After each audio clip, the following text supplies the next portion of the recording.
Good morning, everyone. I can't remember why or under what conditions I agreed to do 3 things in 2 days. Let alone to have that title, because that was you. No, that's your title. Was that me? That's your I must have been high at the time. I'm very persuasive. Yeah, clearly. So the dog, right? Why the dog? Because PowerPoint now has this feature where you can sort of party up your slides. And I just put in the title, so can we have it all? And it came up with a Labrador. I have no idea the significance of that or what that could possibly mean, but I'm sure on some level it has meaning to someone. I thought I have a 5-month-old golden retriever. So I thought, well, I suppose it's something. I mean, it's the bane of my existence. So there we go. All right, so can we have it all? What I'm going to do is basically, because I really don't have that much to say, is to try and summarize what we've been talking about. That might actually be a semi-useful thing to do. And then put a couple of my own thoughts and reflections on it in terms of what I've been thinking about regards to this sort of project I mentioned. Basically R for everyone, the other side of Picari asset ownership, which obviously has clear affinities to both of the projects that these gentlemen are involved with. So without further ado, let's go on with that. So we've been talking about solidarity. So I'm riffing off Stefan at the beginning in his introduction, and realizing the value of non-domination. So I hang out with Alex Gurevich, and prior to that, I spent 10 years at Johns Hopkins. So that meant that I spent a lot of time with William Connolly. William Connolly's brand of political theory doesn't give a shit about republicanism. So I was completely unaware of all of this stuff until I met Alex. And Alex is interesting because he's a Marxist who takes republicanism seriously. And I thought, ooh, I'd never really thought of that before. So the category of non-domination as a sort of a different way of talking about liberal principles is intuitive. It's something that I'd never really thought of until someone told me it. And then I went, oh yeah. That does seem to be rather important and a rather useful way of thinking about things, particularly in complex work environments where people, apropos Elizabeth Anderson's lectures, really does show that domination is actually perhaps the single most serious problem that we face. So that's fine. The impediments to having it all, we can fill in whatever all is later on, but then of course, you can recognize that non-domination is an issue, but then immediately the first thing comes up as well, if people are dominated, obviously somebody wants them to be dominated, or there are accidents of history that have made them dominated. So what are those impediments? There was a sort of a link to a kind of recognition sympathy angle within the political theory that you were drawing on, particularly through Rousseau a little bit, and of course I was reminded of Smith, etc. as well in that sort of sense. But then there was the whole issue that was brought in later about fair value, etc., and the value of political rights above other rights. So it's not all just a smorgasbord, right? So basically there's a clear link between political rights, your ability to be a sovereign and expressive subject, and the link to domination, and those are kind of a special place, right? So I'm putting all this together in my head for the first time, so, correct me if I'm wrong, or when we have not so much a Q&A and a conversation, I'm just throwing out themes that I think are important. And what we ended up with Stefan was a series of binaries, as academics usually do. So the rabble and the rich, then later with Stephanie, party members and voters, voters and the politicians, nations and states, global and local. So there we go, that's the first one. Then I've got the strategies for having it all. So that was, as I'm just calling them shorthand, the LDS and POD, Liberal Democratic Socialism and properly known in democracy as the twin frames. So in graduate school, I'd read Romer and I'd followed some of the stuff on voucher socialism, etc. Alex Gurevich, again, had a recent sort of revisioning of that proposal in Jacobin, which I'd had a look at. And I've always been a little bit skeptical of those types of things in the sense that share privatization is a good example of this. If you give people property in the form of paper and they know they can make an instant gain, then they dump it and the whole project is obviated, right? And you end up with oligarchical capitalism. That's clearly what the Eastern European example shows us. The Swedes, however, show us another interesting version of this. Back in the 1990s, the Swedes basically did Milton Friedman and did vouchers for their public schools. But what they did was they made them all of equal weighting and value. So there was actually no monetary edge to the vouchers. So what the vouchers became was a signaling device to each other on the quality of the schools, but didn't give you access because there was no differential pricing. So they acted as a kind of signaling mechanism to the schools to shape up. So it's very Swedish if you think about it. It's very Ren Meidner, in that what you're basically doing is saying you're a low productivity firm, you're going to go out of business unless you shape up, because we're raising labor costs. And it's that kind of how you can take the same tool and use it in a very different way is actually kind of an interesting thing. It shows us that these things are much more flexible than we think. Means and ends, right? Essentially, both of these frameworks aim to make domination impossible. And as somebody who's a sort of a synthesizer rather than a divider, where this is going is to suggest that they actually work better together than apart. So that may be heresy and I may be treading on fractures, but I don't actually know, but I'm going to go for it anyway. So that's the issue of compatibility and exclusivity. Alan gave us a frame about 4 floors. I thought was a really useful way of thinking about that. I'd read Minsky, I've taught Minsky. But the way that Minsky gets taught, and I'm really grateful for Alan for doing this, because you read the bits that nobody else reads. Right, and it's unreadable. I mean, I don't know how you did it. I mean, I really don't get it. It's like reading Hegel in German when you're shit at German. It's that bad. But most people's stuff on Minsky comes from Kindleberger. So Kindleberger read the whole thing and did this book called Manias, Panics and Crashes back in 1985. And he took basically half the book and distilled what's called the financial instability hypothesis. And everybody reads Kindleberger, nobody actually reads Minsky because it's unreadable. But what Alan did was give us this version of the 4 floors. So the first floor is essentially assets. So let's think of stock markets as assets.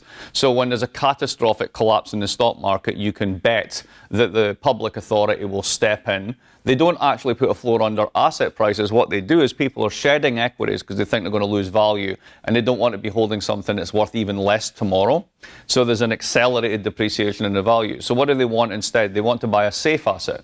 This is why gold goes up in crises, right? But there's only a limited amount of gold, and that has the reverse problem. You don't want to be caught on the wrong side of the convexity, because if you buy it at 10, it goes to 20, you know it's going to go to 700 the minute shit gets real, and it can go really fast. So you want to buy government debt. So in buying government debt, what you do is you stabilize the price of equities. Right? Second one that they do is with prices in general. Essentially, the Federal Reserve's job is a Goldilocks, right? You don't want things too hot, you don't want things too cold, so they control it that way. Profits, this is the interesting part of Minsky about tax farming, which I never really understood until yesterday, which is they're essentially guaranteeing a rate of profit and then you tax them. Well, the thing is, Minsky wrote in 86, and these days they don't pay any taxes. That's the problem. So essentially, you really are just giving them guaranteed super profits, and that's kind of ridiculous. So the solution to this, and I thought this is absolutely fascinating, is the notion of put the 4th floor under wages. And we were talking this morning about what that looks like in practice, and it occurred to me it's that where it already exists. It's called active labour market policies. It's just that if you say that, nobody understands what it is. So for years, the Germans and the Scandos in particular have been using these things, and here's how it works. Rather than having a government office for sort of unemployed labour as a punishment device, you basically have it as something that ties them into either reskilling and redeployment or straight into things that need to be done. So if you can decide on things that need to be done, which is the political problem of having it all, just to flag that, then essentially you can have people working at, let's say, $5 more than the existing federal minimum wage in the US. When you do that, 2 things happen. Everyone who's in a really shit job has an exit option, which puts massive pressure on those employers to actually shape up. Now, those employers, they're not the ones that are actually making super profits. They're not tech giants or big oil or any of those things. Their margins are actually quite constrained. So if you think about the way the fast food industry works, it works through franchises. So each individual franchise isn't actually making that much money, either in terms of turnover or profit. So their ability to actually generate higher wages is extraordinarily constrained. So what happens is you either automate that sector or you wipe it out, right? I think the world with a lot less fast food might be a good thing. Could be, right? But nonetheless, you will have those effects. Then what do you do with that labour? Well, you redeploy it into things that need to be done. But that becomes the political problem of having it all. And I'll need to read the paper that we would have been doing today on open labour market operations. I think that's a nice way of thinking about it. But there's another way of doing it, which is active labour market policies, right? So an example of this, I live in Providence. And Boston to New York and New York to DC is the busiest part of Amtrak. And it's the only bit that makes any money. And it's crying out for a proper high-speed rail link. And the problem is both eminent domain, awkward terrain, lots of curves in the tracks, all that sort of stuff. There's a straight shot bit that basically is Boston to Providence for most of it. But there's a way you could do this, and I'm just giving this as an example, is you don't have any eminent domain problems on the middle of I-95 because it's already owned by the government. So basically you could just build a double track and just send it right across the top of 95. Now, if you decide to do this, and I just posted something on Twitter of inflation expectations that basically like, boom, right? So that means over 10 years, the government can borrow at negative real rates. So investors are paying you to take their money to do whatever you want to do with it. Now, the infrastructure of the Northeast is about 110 million people use it, and it was designed for 50 to 60 million people. So it's a disaster. Boston is a parking lot. So if you were to do anything that added an asset to the public balance sheet, hat tip over here, right? That's actually going to increase real consumption by reducing costs and also take a huge amount of stress out of the rest of the transportation sector and people's stress levels going to work and all that sort of good stuff. So, you know, this, when you phrase it that way, there's nothing that difficult to foresee how this works. So if the price of destroying Jimmy John's is real high-speed rail, I'm up for it. I think it's a really good trade-off we should make. And then Bill, as I said, gave us the case for public assets. And I just put it as, my shorthand for it is vital and non-divisible, right? That would be a simple way of putting it. All right, now let's turn to the politics of all of this, right? There's a way in which my big critique of Stephanie Kelton and people like this and their funders, it's funny how the funders of MMT are all hedge fund people. Do you think if hedge fund people have an interest in not paying any taxes ever, they might be attracted to that philosophy? I think we should be a little bit suspicious. But anyway, you know, the problem's not the plumbing, particularly for the US, it's the politics. It's basically how do you get people in a federal system who live in Nebraska to give a shit about high-speed rail in the Northeast? That's your problem. And what Stephanie gave us is the fact that all is an historically specific and politically contingent set of wants and nots constructed by parties and other agents. But unfortunately, the parties forgot that.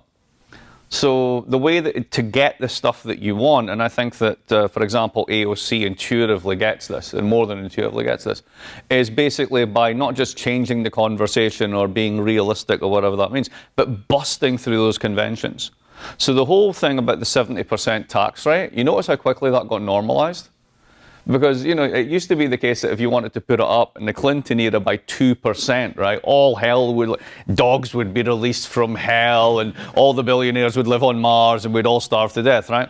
And that just nobody believes this, right? I mean, there's a great little book actually called The Myth of Millionaire Tax Flight, if you want to look at it. There really is a serious sociological study of this. They never move. And the reason they never move is dead simple, right? Oh, hi, honey. Yeah, look, they're putting up taxes by 5%. I think we should take our kids who have special needs out of the schools that we fought hard to get them into, and we should all move to Mozambique. Right? That's what we should do, right? You know the number one reason American multinationals choose Scotland as a destination over Ireland? Because they can get even better taxes in Ireland? Golf courses. This micro shit really matters, right? So when you do the 70% tax thing, what you're doing is you're doing the Overton window play, right? We're over here, and I'm going to go over here, and then you're going to go mental about it, and even I'm surprised by how not mental it was. And then we're going to get 50. That's it. But if you're like, maybe we could have a bit more, you get absolutely nowhere, right? And that's what good politics is about. So I get really frustrated when I listen to people like, what are the policies we need? No, you don't need policies. You need that. You need a political imaginary and people who basically make it work. That means that it's all a function of framing. And it's not about the, if you will, the production possibility frontier. It's about pushing out the political possibility frontier. What do you think is actually feasible is itself a product of argument rather than reality in that sense. And particularly if you are either, you know, if you were the ECB run by people who are not deflationists, you could imagine a world in which you could get away with that. But particularly for the US, you can do it. And to a limited extent with the UK. I mean, the capacity is much smaller, but you can do it in that way. And then when you think about Corbyn's biggest thing is like, you know, nationalising the trains. People forget that 49% of the shares in Deutsche Bahn is owned by the state. 60% of France is owned by the state. I mean, this is hardly a controversial proposition. And if you've ever sat on a French TGV or a German ICE, the notion, well, the private sector will do it better. It's like, really? Have you been on a British train? And then, all is therefore a function of power dressed up as technical efficiency, which brings us to our conversation about economics yesterday. So let's put some content into all. So I'm going to divide it into macro, meso, and micro and see where we go. So the first one is liberal democratic socialism and property owned and democracy are both institutional hacks and end states. So what do I mean by that? If you take Alan's proposal seriously, what he's saying is, I've got one institutional fix, and if you do this, it shoves the entire equilibrium into a new state. And that's very powerful politics. So if you can frame that right and sell that and just focus on that, just hammer away at that and get that done, that changes things. And it changes things in a drastic way that many of the forces on the other side will be unable to argue. Because essentially, if you're against things like this, you have to take a stance that says, no, I actually really believe in plutocracy, right? Which is a very tough rhetorical position to actually come back from, right?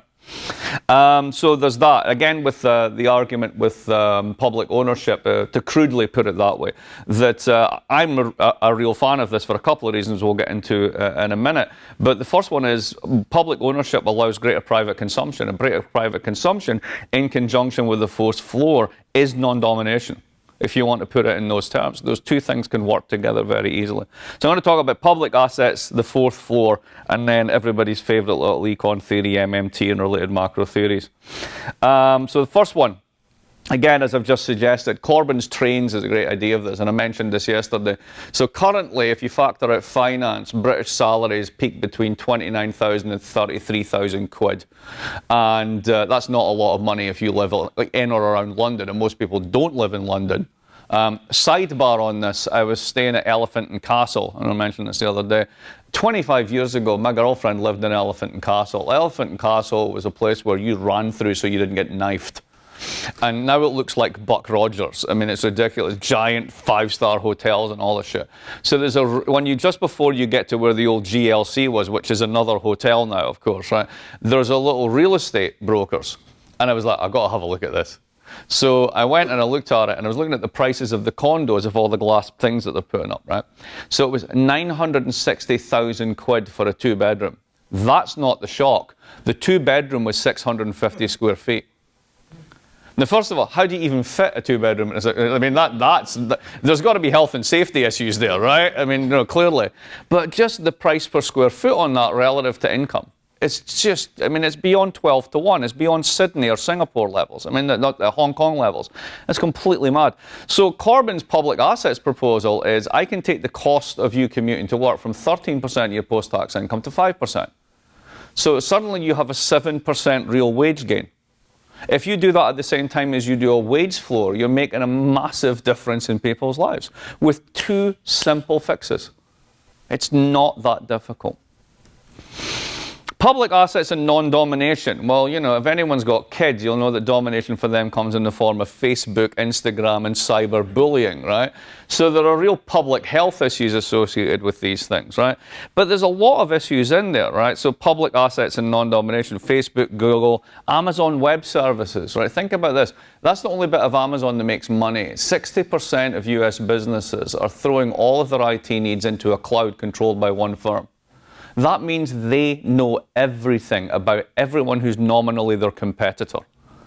And no regulators even looking into this, right? The other great one, AOC called bullshit on the whole Amazon second headquarters thing, right?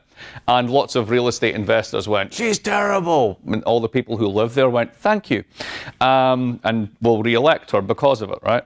But the interesting thing is, why did they do this? And again, nobody quite gets this one. So what Amazon did was to say, all right, we've got the possibility of dumping 30,000 jobs in your neighborhood. We won't go into whether any of the people who live there will actually be employed in these jobs, or whether this is just a boondoggle for real estate brokers, which it was. But you like it, right? And everyone went, yes, what do we have to do? And they said, you need to tell us everything we don't know about who you are. So all of the reports that were compiled about 60 major metropolitan areas in the United States basically contained fine-grained detail, much of it basically on a kind of personal need to know the non-disclosure basis, which is the type of information that Amazon couldn't get through its own means. So we just basically gave them all the information they need, and then they also run the web services for all their competitors. No, just no. That simply has to stop, right? Digital platforms. A really fun thing to do is to download the brochures for initial public offerings for US firms, because honestly, it's the only time you need to tell the truth about a firm in the United States. Because there's a firm SEC regulation that says you really need to tell us everything warts and all about this, because if it turns out you don't, you've committed investor fraud. Right? So if you download the Uber prospectus, it says this company may never make a profit. Because the whole thing's based upon self-driving cars, which is probably never really going to happen in exactly the way that they imagined it. So you're basically taking investors' cash to undercut taxes. And eventually you'll run out of investors' cash. And that's it. So the gig is, you do your IPO, you make 40 billion, you divvy it up amongst your friends, you marry a supermodel, you fuck off to New Zealand. I mean, that's basically the story. So these things are inherently destructive. But the platforms themselves are great. Now, there's no reason that you can't have Uber at various community levels. The only thing is, what they've got is a lock on one app. So all you need is one piece of legislation that says you need to have a local alternative. And you just have to write that. So if I live in Providence and I download Uber, I also get another app, and that other app gives me the hacked version of the platform. So there's genuine competition. You could do this as an antitrust issue. Which brings it to the issue, and I've got this on another slide, but I'll do it now, or I'll foreshadow it now. This is how you regulate these things, because the notion that you can break them up doesn't really work. This isn't Bell Telecom, right, where you can have regional wires. The platforms work because they work either universally or they work at different levels of scale. And if you want to do them different levels of scale, then you keep the whole, but then you can scale it down and have alternatives. That's how you do competition within. You regulate from within. Think about Facebook, right? You can't really have regional Facebooks. What would be the point in that? It doesn't even make any sense. Facebook works because it's Facebook.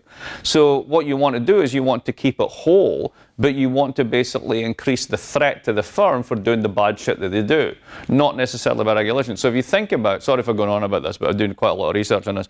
The whole thing about bringing in Libra, crypto, and all the rest of it, right, is really about bringing the platform private, so that you are paying for the privilege of being on it, but you're paying in their currency, right? This is how they're doing this play. So again, the news hasn't really caught up to this, right? They know that they're going to issue a devalued currency. If you're holding this as a store of value, you're an idiot. But if you're doing it so that basically you get subsidized access to a private platform, then it makes perfect sense. So they can run their own closed economy devalued currency and then avoid the regulations and continue to exploit the users. Which means the real way to tackle this is something called data trusts. So if I put my IPE hat on for a minute, international political economy, there's another issue that we need to deal with, the macro, which is the United States provides global liquidity and also provides the global safe asset. Now, this is important because the more you have profit-led domestic regimes that rely upon exports, the more mercantilist the system gets as a whole. And that's something Keynes identified in the 1940s. And his suggestion was what was called a clearing union and a currency called the bancor, which had a systematic bias against exporters, made them rebalance over time. We don't have that. But what we do have instead is the United States' ability to run unlimited deficits. And that adds demand to the global system and also supplies the dollar as the safe asset. So it's kind of like a shit bancor. That's basically, what the system has got. If you do MMT, which I'll get to in a second, the status of that comes into question. And so it's not the fact that you can't do this, that there actually are costs to doing this that might be quite destabilizing. Who can do MMT? Everyone knows what it is. We've been talking about it, right? You'll know. Hands up if you have no fucking idea what MMT is. Right, okay, good. So modern monetary theory is something that goes back to a guy called Abba Lerner. So an ABBA learner is a guy who didn't fund ABBA. That's an entirely different thing. No, he's an American economist, and he was a kind of buddy of Milton Friedman's, and he was started on the left, went to the right, and then went back to the left, and then died. So that was that. And he wrote this paper in the late 40s called Functional Finance. And the idea is that you don't measure spending by how much it costs, you do measure spending by its effects. So it's very much wartime thinking about the economy. And basically the idea is that the notion that the government taxes and then spends is ludicrous, because what you pay your taxes in is the thing that the government prints. So, every year we spend all this time, myself no exception, scrambling in the United States, if you've got a tax liability, to earn these bits of script that the government prints so you can hand it back to the government itself. That literally makes no sense the minute you think about it. So what the government actually does, particularly in a digital world, is it presses a button and it authorizes the Treasury to print money, and then that has a corresponding asset which appears on the balance sheet of the bank called the Federal Reserve, right? Liability, right? But here's the thing is cash isn't a liability because it's only exchangeable in terms of other forms of cash. So central banks, unlike commercial banks, and unlike you, if I lend anybody in this room $500, right? That's my liability. I might not get it back. You now have a corresponding asset, which is the money that I gave you, right? If I'm a central bank and I issue a certain amount of money, there's no corresponding liability because it's not as if it's backed against or based against anything that's there. Now, what that means is I spend, and if I want to, if there's inflation in the system, I can tax to bring it back. That's really all it is. So it's a very different way of thinking about taxing and spending. And this is the philosophy, the money, if you will, behind the Green New Deal. We can't afford it. Well, as Alan said yesterday, and it's amazing that it wasn't made more of a thing, and that's the failure of the Obama administration, Volume 6, Chapter 12, Item 305. But the money for the banks, right? We blew up the global financial system and suddenly shower it with cash, right? But we have incredible austerity in public spending in Britain to the point that basically Preston went autarkic in order to survive. It's like, what the how's that?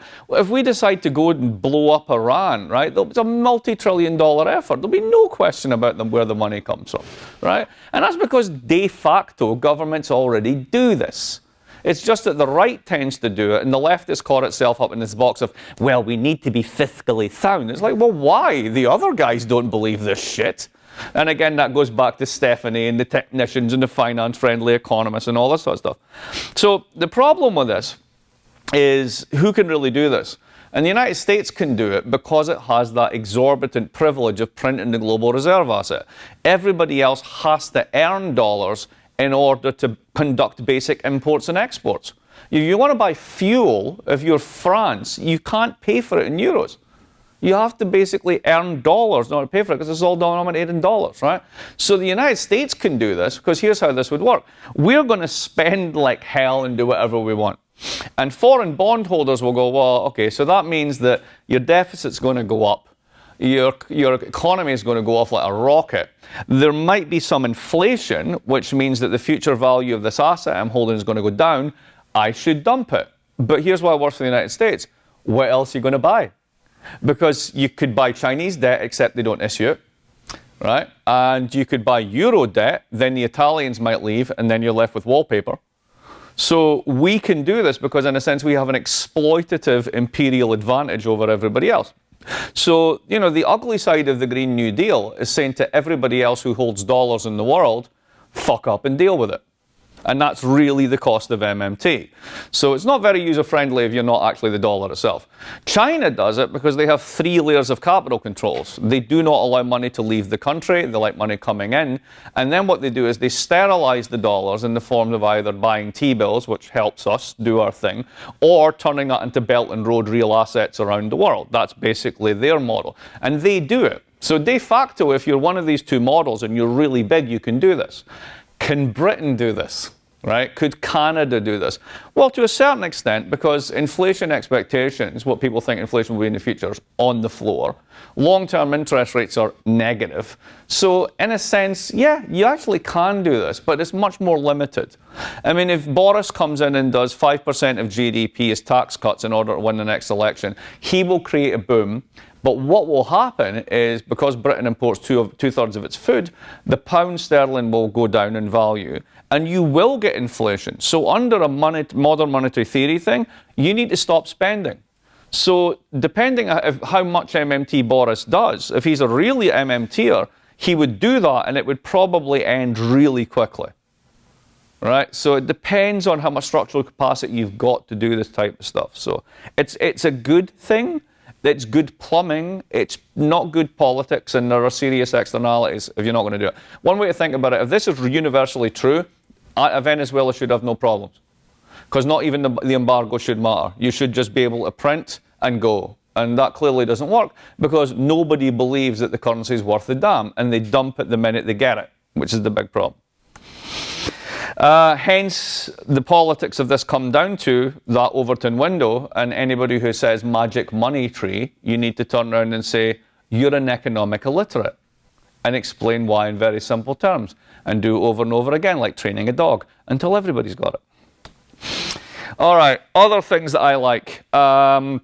We did a little bit of reading on this, but we didn't talk about it. I really like the idea of Matthew Lawrence and others about citizens' wealth funds. The key thing here is, what are you trying to do? If you make them big enough, you can do something about inequality on the back end, not necessarily as pre-distribution, but as redistribution without relying on taxes. So you can do it across time and across generations, which is actually really useful.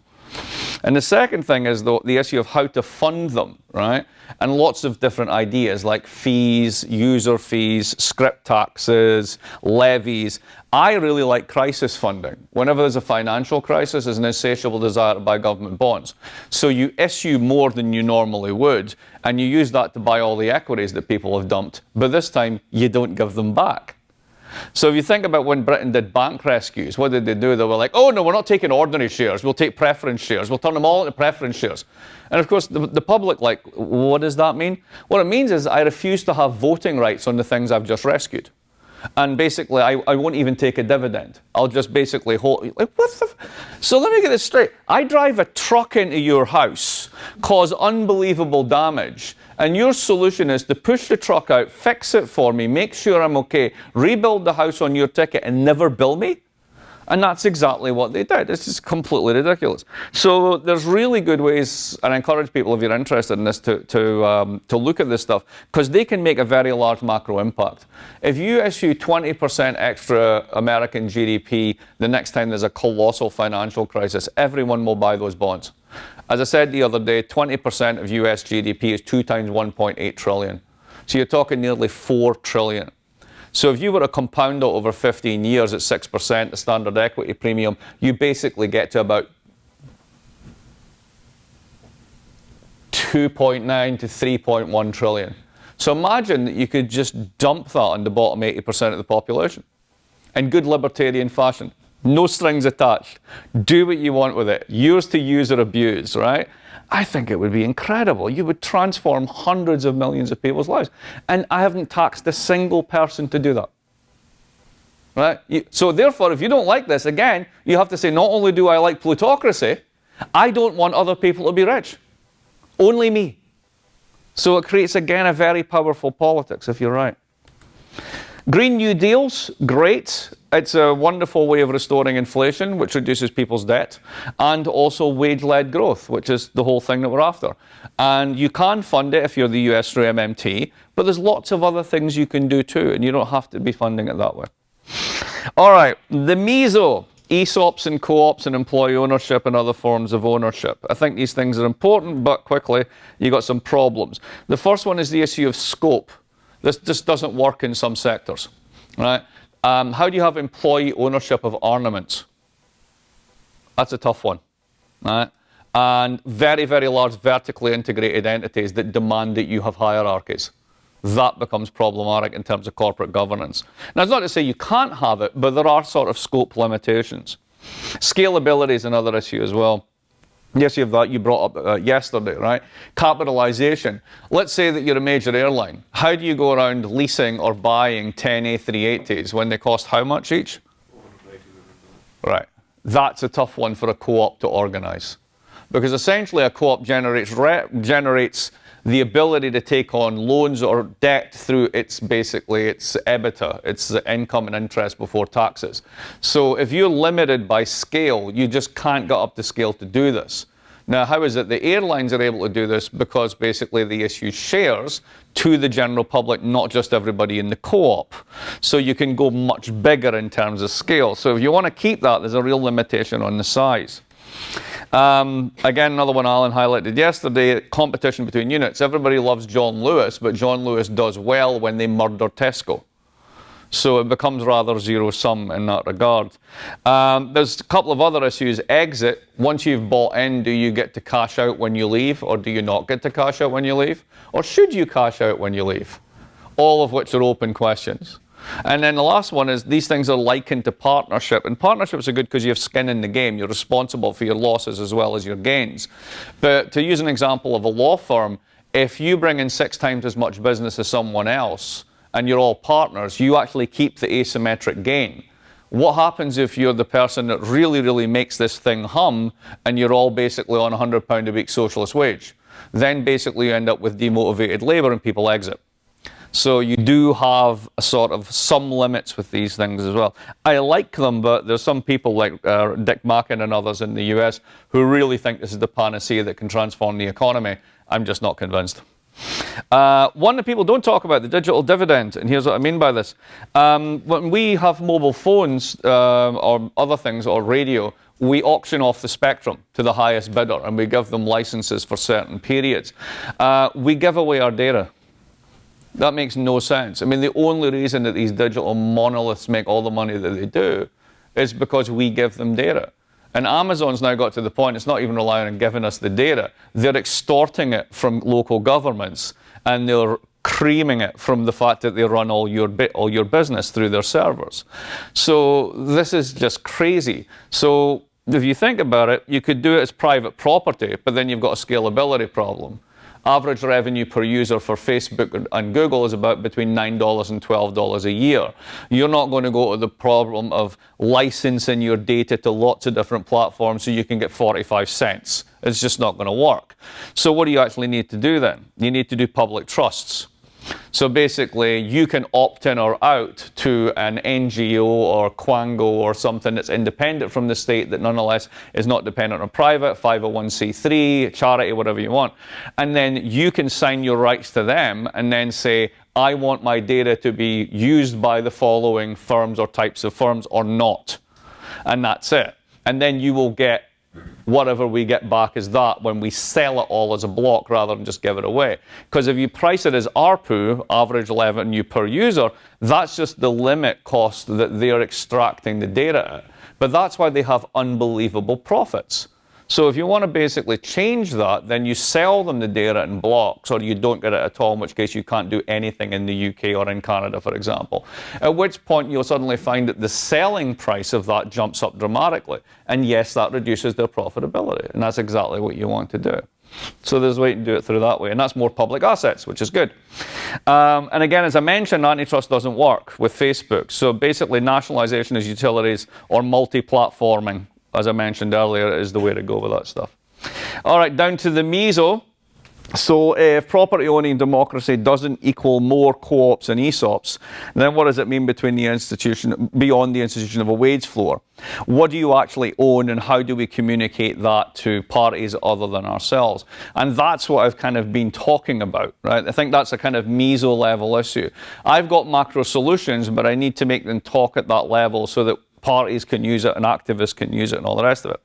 And second one, if more public assets are the route to having it all, what happens when it's the state that's accruing most of the assets and the state shifts equilibrium? Because there's always the problem with the left is we have a naive faith in the state. We believe that when it's run by people like us, things are fine. It's not always run by people like us, and by the way, sometimes we can be even shittier than the other side. So there is a political risk angle to having too much on the public asset side. So again, it's about that strategic blend between the two things. I have zero problem with owning railways. I think that's not a problem at all. I don't think we should run airlines. I mean, if you've ever been on Air Canada, it's run by the Canadian government, and it's called Maple Flot for a reason. They don't give a shit. They're horrible and they're overpriced and they do suffer no competition. It cost me $500 to fly back and forward to Providence in a tiny shitty jet that has springs coming out of the seats that would probably crash from overuse. Not good. Not everything is good because it's run by the state, right? So I think we need to calibrate carefully what to do. And my line on this is, if the state owning this reduces costs to the people who use it so that they can spend more in the private sector or alternatively reduce their debt, that's what you do. If owning it doesn't do that, you need to have another really good reason, such as vital, that you would do for informing that. But I think that could be sort of some of the decision rules on that. And then my last slide on this one is the micro. What's on the micro? There's lots of cool stuff on the micro that it may not be scalable, but if you do the macro, you get the Meisel problem sorted out, and then you get these in place. You're doing lots of things that on their own aren't that dramatic, but the collective impact could be utterly transformative. And I don't use that as hyperbole. So a good example is I was hanging around in Scotland recently. They've suddenly become interesting to me because post-Brexit, they're off. So there's a chance that you've got a government that might actually try and do a lot of this stuff. So it could become a good sort of lab for trying places. So I basically want to get as close to them as possible. So I went out to a little village outside of Edinburgh called Balerno. And an example of what happens when you change the land law. So a lot of this Henry James stuff about land has been read again. And I always call this the Lex Luthor problem. So Lex Luthor in Superman, his famous line is, my dad told me to buy land because, son, they ain't making any more of it. And that's the Lex Luthor problem. Land is the one thing you can't manufacture. Now, don't tell that to the Dutch, right? Or alternatively, you know, Boston, because half of that is land. But there are limits to it. And the key thing is it just is. So, you know, your taxing regimes for it should be very different. So the Scots looked at this when you consider that the royal family and like a Dutch billionaire own like incredible large parts of Scotland. And they said, hang on a minute. So they started to look at tweaking the land laws. And when you do, you can do some really interesting stuff. So one of them has to do with the problem of orphan assets or dead assets. So what happens when the RAF give up a base? Well, it depends what it is. So there's one called Kinlarish, which is by the Isle of Skye, and it's on this unbelievably beautiful inlet. And the Isle of Skye is straight across there. And you got these runways lying off there, and the land is above where the sea level is. And you could just walk, I mean, it's just beyond gorgeous, right? Well, it's just crying out to stick a big luxury hotel on there.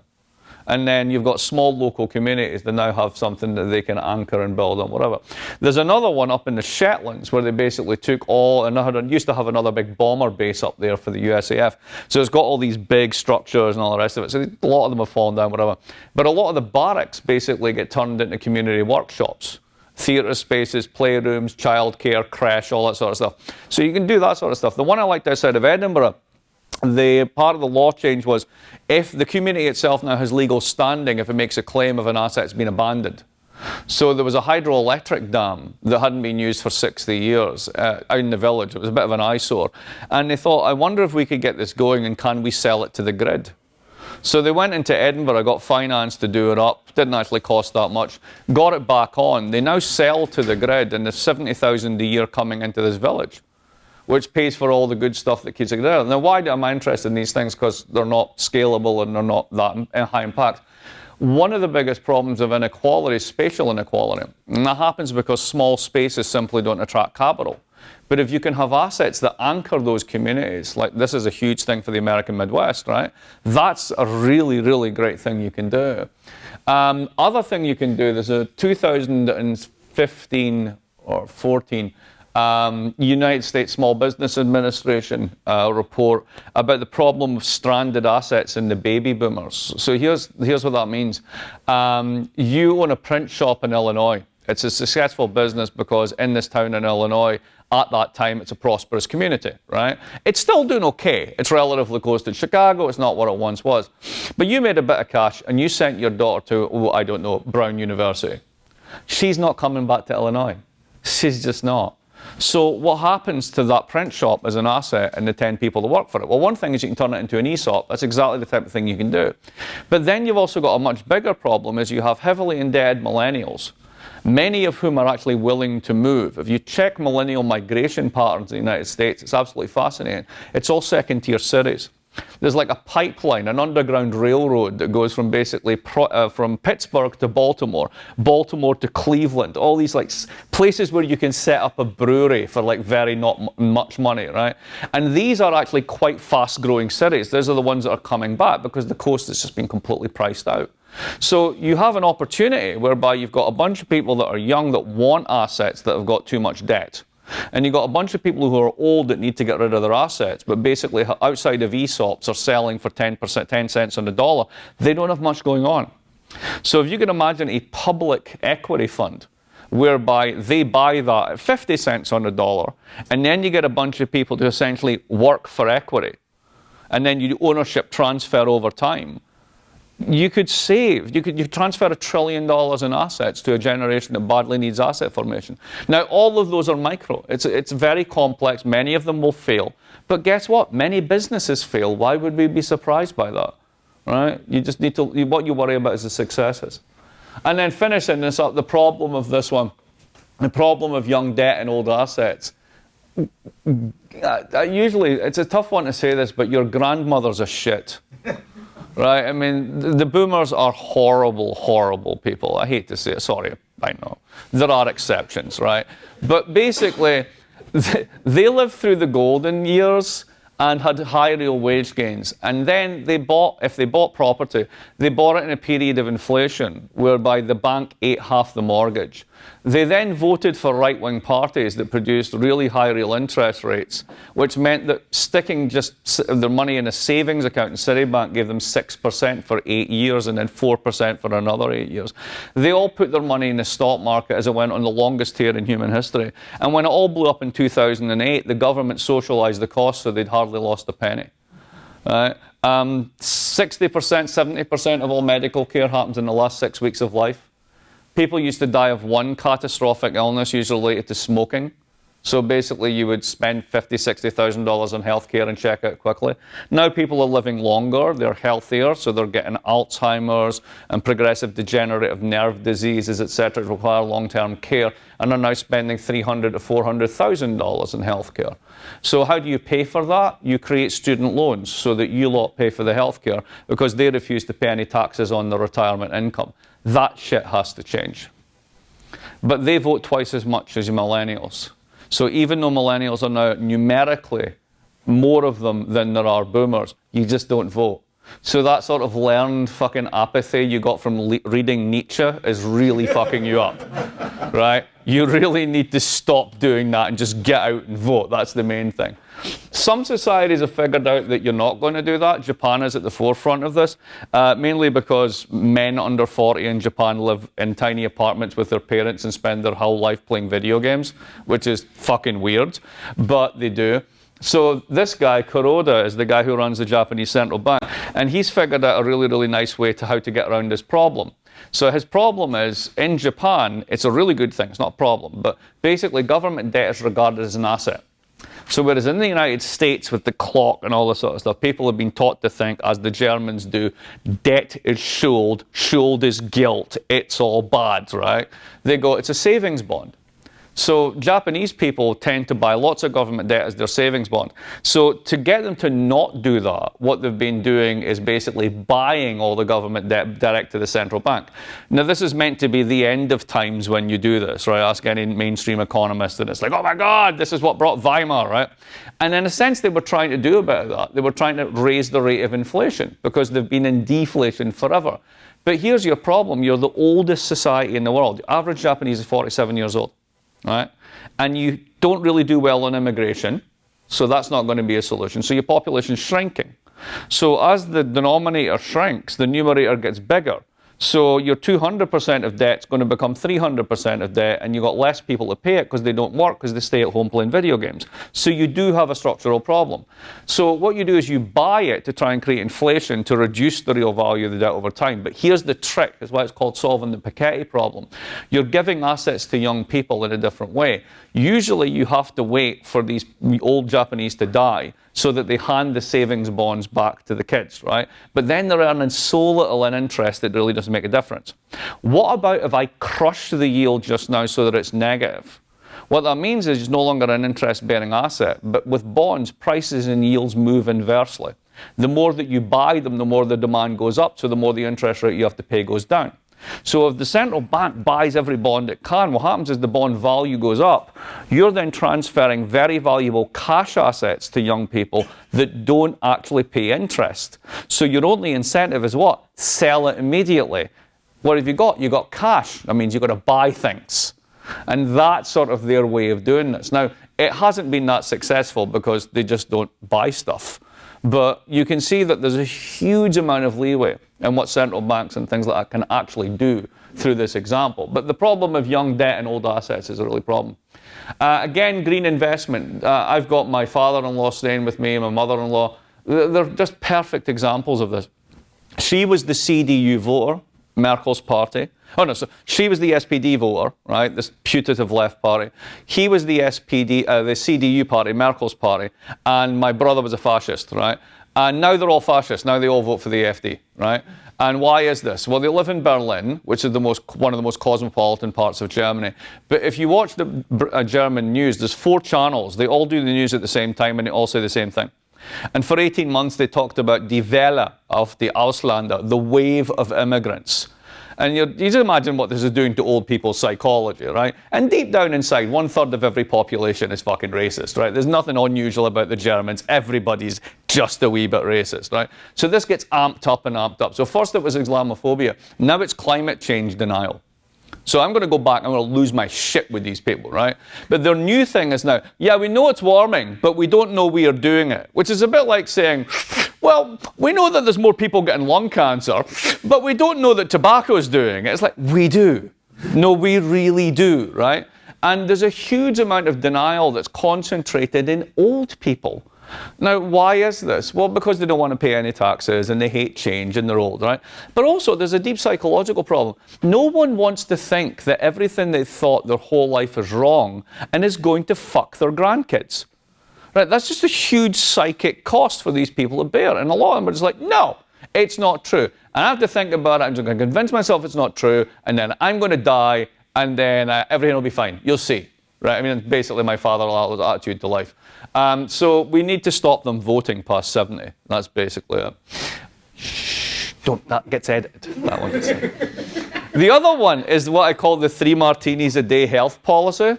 So we should bring compulsory smoking and 3 martinis a day for the over 65s, right? First of all, they'll all be much more pleasant, right? They'll be much happier overall, and we'll be back to the one catastrophic illness, much lower healthcare costs. Everybody wins, right?